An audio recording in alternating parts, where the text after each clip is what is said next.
Hey guys, welcome back to the channel. Today I am talking about which is best for retirees, Da Nang or Hoi An.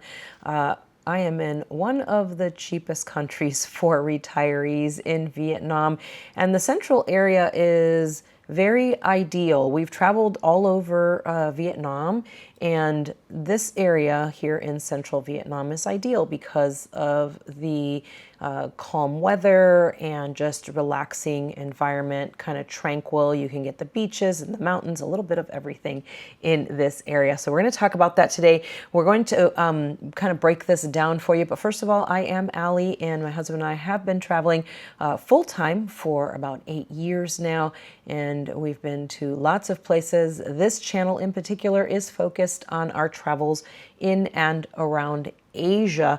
We do try to spend a minimum of a month in most places, usually 2 or 3 months if we can, do that through visas. So lots of options in Southeast Asia, and Vietnam has so much to offer. We came here a couple of years ago and really fell in love with it the very first time we set foot in Vietnam. And as I mentioned earlier, we've traveled all over the country, north, south, and here in the central area, which is actually where I am today. I am currently in Da Nang, and I'm going to break this down for you by the weather, by the costs, what some of the things are that as retirees we are looking for when trying to figure out.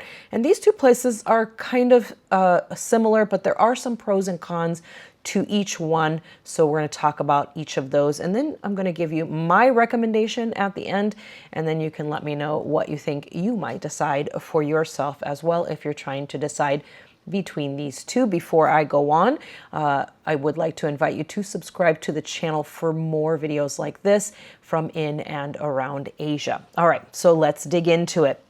We're going to start off with Hoi An. Hoi An is an UNESCO World Heritage Site. That already tells you it's special right there. It's got beautiful lantern lit streets, a slower pace, kind of more of a village style, beautiful architecture, and great culture here, as well as very unique food. It can at times feel a little bit more touristy than in Da Nang, which I'll talk about a little bit more about in just a few moments. You can walk along the riverside there, very peaceful, and just kind of very calming type vibes as opposed to a bigger city, which we'll talk about now in Da Nang. It's a modern coastal city with a population of just over 1 million people, so a pretty good size here. It's got pristine beaches. The beaches are absolutely stunning here, and I think one of my favorite things about it is that there's so much open space on the beaches. They never really feel fully crowded at any particular time. A lot of the time it just feels like there's no one there and you're wondering if there's something wrong, but there isn't. It's just open beaches. So there's lots of that to enjoy in Da Nang. It has a lot of modern amenities, urban conveniences, with, of course, that beachside relaxation to go with it. The Da Nang International Airport is also here in Da Nang, and you can get from the airport to the beaches and a lot of places in the city in about 15 to 20 minutes, which is pretty amazing to go from the international airport to the beach or someplace near the city center in such a short amount of time. You can also catch the train from here. They do have a train station. You can catch the train to most major places in the north and in the south and anywhere along in between. So it is a good hub for coming in and out. It's actually where you would arrive to anyways if you were going to Hoi An. It's referred to as the most livable city in Vietnam, and it has a really big growing expat community. So let's talk about the cost of living. We're gonna start with Hoi An. Housing, you can get guest houses type places for as low as $15 a night, all the way up to, 60 or more. These prices obviously will depend on the time of the year that you book these, and will also depend on if there are local events happening as well. You can get boutique hotels and resorts as well for $100 a night or more. The higher end stuff seems to be a little bit higher than in Da Nang, where the low end stuff seems to be lower than in Da Nang. So Hoi An is definitely a budget-friendly place. For those who are more concerned about budget, Hoi An would be very ideal for you. There aren't very many high-end resorts, and the beaches are a little bit farther away from Old Town, which is where a lot of housing is centralized. As far as Da Nang is concerned, for housing, you can do apartment rentals for as little as $600 to $1,800 again on the apartment rentals and the hotel pricing as well. Those prices are going to vary. You can do a little bit less, you can do even more. It just depends on what you're looking for. This pricing is for something not in the middle of high season and a modern type apartment. So that's what that pricing is for. Again, it'll be a little bit different depending on where you are. You just have to dig in and do a little bit of research to find what you're looking for. This is just a ballpark to kind of give you something to go off. Hotels ranged from $30 to $50 a night for budget hotels, and $150 and way more if you're looking for high-end hotels and resorts. Especially the pricing also in Da Nang is affected by how close you are to the beach. The proximity to the beach is obviously going to change the pricing a little bit, as well as if the closer you get to the river, then your pricing will be a little bit higher there as well, but not really outrageous. It's still incredibly affordable. These prices, I think, from the low and the high, all are pretty much affordable and reasonable, especially for this part of the country. Now, eating out is going to be a little bit pricier in Da Nang as opposed to Hoi An. The prices seem to be a little bit lower, but in Da Nang, you are going to have access to better healthcare and also international foods if you want to eat something a little bit different than Vietnamese food, especially if you're going to be here for a long time. You may not want to eat the same thing all the time. You may want to mix it up. They have foods from all over the world. I've seen from, Brazilian steakhouses to Norwegian cooking to Mexican, all kinds of stuff. So it is kind of cool that you have access to those in Da Nang, but you're not going to find as many like that in the Hoi An area. For retirees, Da Nang is better suited for those who want modern conveniences nearby. Hoi An is better suited for those who are looking for a more tranquil, peaceful type vibe and are a little bit more on the budget conscious side. The cities themselves are not that far apart from each other, so it's not like you're deciding, between two places that are hours apart. They're literally only about 45 minutes apart by car. So they're not that far apart. And that's going to come into play later when I give you my recommendation on what you could do when coming to this area. So Da Nang is closer because of that. Da Nang is closer to more of the attractions. Like if you're wanting to go to Bana Hills and do the Golden Bridge, or like the Lady Buddha, Marble Mountain, Misoon, all those things are going to be closer from Da Nang as opposed to Hoi An. It's going to be a little bit farther because it is a little bit farther from the city, which is going to take a little bit longer to get there. If that doesn't bother you, then not going to be a big deal. Now, both cities do have some wonderful cafes. If you don't already know this, Vietnam has a fabulous coffee culture, which I adore. They do have some wonderful cafes. You'll find that in both places, especially centered around encouraging expats to come and hang out and meet other people. You'll find that in both Da Nang and in Hoi An. But in Da Nang, you'll also find there's more like clubs and things like that suited for retirees, for expats living in these areas. So a little bit of difference there, a little bit more you'll find in the Da Nang and more diversity in the Da Nang area as opposed to the Hoi An area. Life in Hoi An would be very tranquil. It's perfect for retirees who are looking for a smaller expat scene, which is going to be ideal for building relationships with locals. You can still do that in Da Nang, but you're going to have access to so much more that it is a little bit harder to not just fall on it being easy and just being able to converse with somebody in English. You'll be more prone to initiate those types of relationships in the Hoi An area with a little bit smaller expat scene.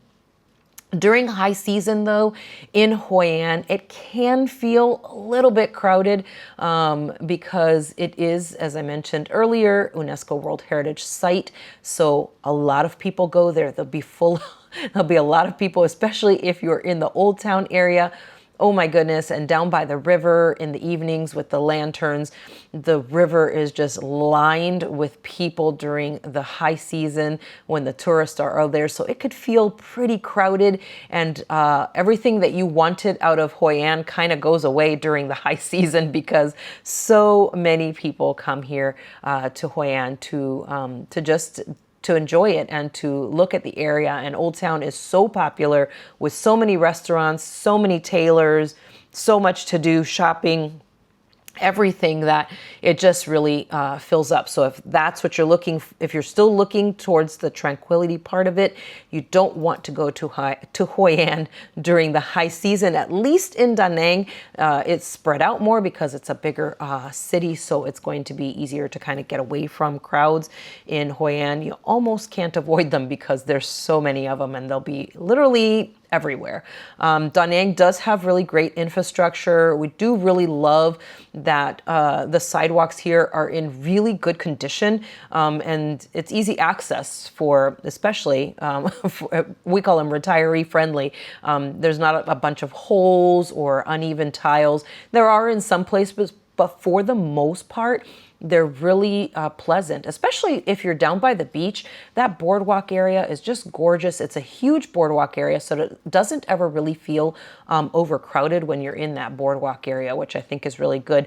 If you're looking for a little bit of nightlife, or a lot of bit of nightlife, I would lean more towards Da Nang, as they have a lot to offer. They also have a lot of festivals, especially in the summertime, from fireworks and all different types of things like that in the summers. As opposed to Hoi An, they do have like the lantern festivals and more kind of calm, peaceful things like that. You'll find more concerts and more, energetic type things in Da Nang as opposed to Hoi An. One very important factor, which I mentioned earlier, was the weather. So what's the best time to visit these areas? Because they're so close to each other, as I mentioned earlier, they're only about 45 minutes apart. So the weather is obviously quite similar between the two of them. And there's a couple things that are different, which I'll mention right now. First of all, February and March are probably the best times to come here. It's going to be a little bit on the cooler side, with a little bit less humidity before that summer heat starts to kick in April and May and on. October to November is probably the most challenging time to visit someplace like Hoi An due to the flooding during monsoon season, which is during those months. In Da Nang, the beaches are accessible year-round, and the infrastructure there allows for you to be able to continue to live your life even during the heavy rains during monsoon season. Hoi An, their infrastructure is a little bit different, and it does make it a little bit, they do have more flooding there, so it does make it more difficult to get around and to do some of the things that you would want to do. So those months would not be ideal there, October to November, because it is going to be, you are going to have some flooding, going to be a little bit more challenging to be there. So let's talk about the recommendation then. So my recommendation, let's talk about Da Nang first. Da Nang is best for retirees who want modern beachfront lifestyle with easy access to healthcare, a lively vibe, and more food option, while Hoi An is ideal for retirees who are seeking a more cultural experience in a tranquil environment and are very focused on, it being budget friendly for this region. But if you're like us, I would highly recommend maybe splitting your time between the two. If you pick the ideal time to come here, as I mentioned earlier, probably earlier in the year, then it would be the perfect time to split your time between the two. You could spend, maybe a week in Hoi An and enjoy some of the tranquility there and the calm, slower pace of life, as opposed to, in Da Nang, you're closer to the beaches there and you have lots of different activities going on. Maybe split your time between the two, 1 week in one, 3 weeks in the other, so you can decide which one you like more. But if you're leaning more towards the tranquility, then maybe do the 3 weeks in Hoi An and maybe one in Da Nang, or just split it 50-50 and do 2 weeks and 2 weeks between the two. But I think they both have really good things to offer. I wouldn't say that one is better than the other, but they do definitely have, as I've mentioned in this video, some pros and cons to each of those, and it really is dependent on when you're planning on coming here. If you come here during the ideal time, you are going to have probably a better time at both of these locations because you'll be able to utilize pretty much everything that they both have to offer. So hopefully this has been helpful to you if you're trying to figure out as a retiree where you would like to go. If you want to go to Hoi An or to Da Nang, you can choose between those places, or as we would recommend, to split your time between the two so you can really enjoy the best of both the worlds. Let me know down in the comment section what you would decide if you would like to stay in Hoi An or Da Nang, or if you're going to do like us and split your time between the two. Guys, thank you so much for watching. Don't forget to subscribe to the channel. I'll see you next time.